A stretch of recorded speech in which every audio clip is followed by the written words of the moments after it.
ఇప్పుడు ఇక్కడ జరగబోయే ఎలక్షన్స్ మన ఆంధ్రప్రదేశ్‌కి 2024 జరగబోయే ఎలక్షన్‌లో ఏ పార్టీ అధికారంలోకి వస్తదనుకుంటున్నారు? నాకు తెలిసి 95% వైఎస్ఆర్ పార్టీ వస్తదనుకుంటున్నాను. ఎందుకంటే ముందు ఆయన మాలాంటి రోడ్డు మీద బతికే పేద జోలికి రాలేదు.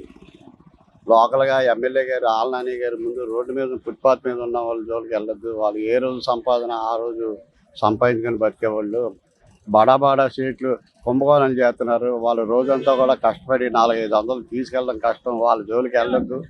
లోగడ ప్రభుత్వాలు అయితే బుజ్జి గారు అయితే రోడ్డు మీద ఫుట్పాత్ మీద ఎవరు ఉండకూడదు, అసలు ఒక బండి కూడా ఉండకూడదు, స్మార్ట్ సిటీ చేయాలంటే మాలాంటి వాళ్ళు ఎలా బతకాలని చెప్పేసి అడిగిన రోజులు కూడా సందర్భాలు మా సంఘం ద్వారా వెళ్ళిన రోజులు ఉన్నాయి. అది దృష్టిలో పెట్టుకొని మాలాంటి బడుగు బలహీన వర్గాలు అలాగే వెనకబడిన మాలాంటి ఫుట్పాత్ వ్యాపారస్తులు కూడా వైఎస్ఆర్ పార్టీ రావాలని కోరుకుంటున్నాం. జగన్ గారు ఇంకోసారి అధికారంలోకి రావాలని కోరుకుంటున్నాం. అలాగే జగన్ గారు ప్రవేశపెట్టినటువంటి అలాగే పథకాలు ఆయన ఇచ్చినటువంటి పథకాలు కూడా 99% ఇచ్చాను అంటున్నారు. అలాగే ఆయన అమల్లోకి తీసుకొచ్చారు. అలాగే రాష్ట్రాన్ని కూడా అభివృద్ధి రోడ్లు కూడా చేసుంటే ఆయనకు 100% కూడా మార్పులు వచ్చి ఉండే నా అభిప్రాయం అది.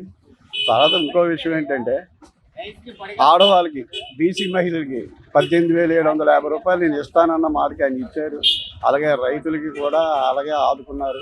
అలాగే అనేక రంగాల్లో అనేక విధాలుగా కూడా రైతులు ఆదుకున్నారు. కాబట్టి ఆయన ఇచ్చిన మాట మీద ఆయన నిలబెట్టుకున్నారు. కాబట్టి మళ్ళీ వైఎస్ఆర్ పార్టీ అధికారంలోకి వస్తుందని నా వ్యక్తిగత అభిప్రాయం. ఓకే బాబాయ్, ధన్యవాదములు.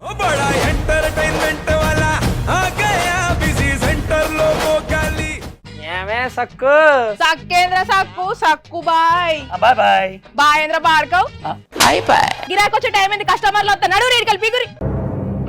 కస్టమర్లు వస్తున్నారు కదా, మాత్రం పొగరు ఉంటుంది. మరి తగ్గించేద్దాం పొగర్ని. డబ్బులు కట్టేస్తావేంటి కొంప తీసి? లేదు, కస్టమర్లు ఆపేద్దాం. పదా మరి మన బిజినెస్ స్టార్ట్ చేద్దాం.